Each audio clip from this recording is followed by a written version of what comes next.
میں سب سے پہلے یہ کہنا چاہوں گا کہ یہ ویڈیو ہماری ایک چھوٹی سی کاوش ہے۔ اگر آپ کو پسند آئی ہے تو ہمارا چینل ضرور سبسکرائب کریں۔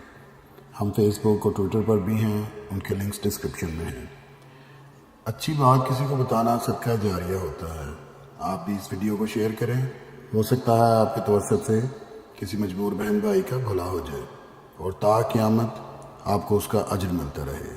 اس لیے اس ویڈیو کو بہت شیئر کریں تاکہ جو کوئی ضرورت مند ہیں ان تک یہ پیغام پہنچ سکے۔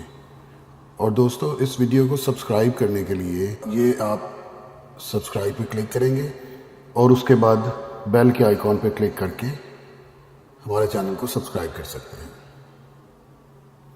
جزاک اللہ۔ دولت اور خوشیوں کے درمیان گہرا تعلق پایا جاتا ہے۔ خوشی تو ایسی چڑیا ہے جو کہ آپ کی کوششوں کے بغیر آپ کے دامن پر اتر آتی ہے۔ جب آپ اپنے بچوں کو خوش دیکھتے ہیں، اپنی بیوی کے خوش ہوتے ہوئے چہرے کو دیکھتے ہیں اور اپنے ماں باپ کی خوشی میں نکلے ہوئے دعائی کلمات کو سنتے ہیں تو آپ کا دل خود بخود خوشی سے بھر جاتا ہے، کیونکہ آپ سے منسلک رشتے جو خوش ہوتے ہیں۔ اب آپ ان باتوں پر غور کریں تو پتہ چلتا ہے کہ بچے کیوں خوش ہیں، ایسا کیا ہے جو ان کو خوش کر رہا ہے، اور آپ کی بیوی جو خوشی سے دمکتا چہرہ لے کر آپ کے سامنے بیٹھی ہیں، اس خوشی کی کیا وجہ ہے؟ اور پھر وہ ماں باپ جو کہ آنکھوں میں آنسو لیے آپ کو دعائیں دے رہے ہیں، اس کی کیا وجہ ہے؟ تو جی، یہ سب کچھ اس لیے ہے کہ آپ ان کے لیے وہ سب کچھ کر رہے ہیں جو وہ چاہتے ہیں۔ بچوں کے لیے ان کے پسند کے کھلونے، گھومنے پھرنے کا سامان، ان کی پسند کے کھانے، اور بیوی کے لیے اس کی پسند کے زیور اور کپڑے جو کہ ہر عورت چاہتی ہے، اور ماں باپ ان کے لیے کہ ان کی خواہش ہوتی ہے کہ وہ عمرہ یا حج کر لیں ایک دفعہ زندگی میں، اور جب بھی آپ ان کی خوشی پوری کرتے ہیں تو ان کی دل سے دعائیں نکلتی ہیں۔ ان سب کاموں کے لیے آپ کے پاس دولت کا ہونا ضروری ہے، اتنا پیسہ ہو کہ آپ سب کچھ آسانی سے کر سکیں۔ اس لیے میں آج آپ کو ایک ایسا وظیفہ بتانے لگی ہوں جس کے کرنے سے اللہ تعالیٰ آپ کی غائب سے مدد فرمائے گا اور آپ کی دولت میں بہت برکت ڈال دے گا۔ آپ جتنا بھی خرچ کریں گے کم نہیں ہوگا، بلکہ اس میں اضافہ ہوتا چلا جائے گا، کیونکہ حدیث میں ہے کہ آپ صلی اللہ علیہ وآلہ وسلم نے فرمایا، تم میں سے بہتر وہ ہے جو اپنے اہل و عیال کے ساتھ اچھا ہے۔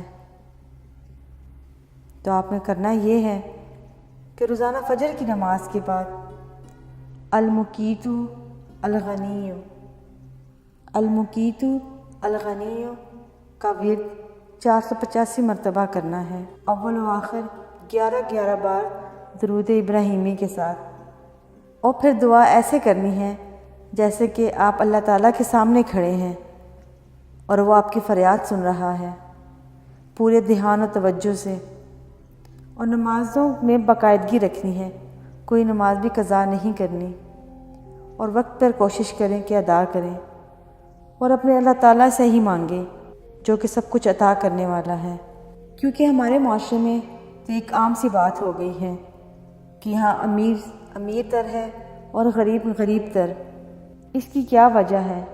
اس کی صاف وجہ یہاں کی بے انصافیاں ہیں، جو کہ غریب کی اجرت اس کی محنت سے کم ہے۔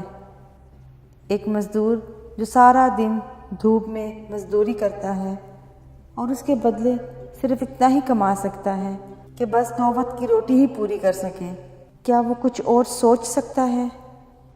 اس کے تو ذہن میں بھی یہ خیال نہیں آ سکتا کہ وہ اپنے بچوں کو باہر گھمانے پھرانے لے جائیں یا کبھی ایک گھر والوں کو باہر کھانا کھلانے لے جائیں۔ لیکن اگر آپ یہ سب کچھ کرنا چاہتے ہیں تو اس کے لیے اس وظیفے پر عمل کریں اور اپنے اللہ سے مانگیں، جس کے خزانے بھرے رہتے ہیں، جس کو جتنا بھی عطا کر دے اس کے خزانے کم نہیں ہوتے۔ اس لیے اپنے خدا سے مانگو کہ اس کے دینے سے برکت ہی ہوتی ہے، اور اس سے مانگنے میں کوئی شرم بھی نہیں، کیونکہ وہ خود فرماتا ہے، مجھ سے مانگو میں دینے والا ہوں۔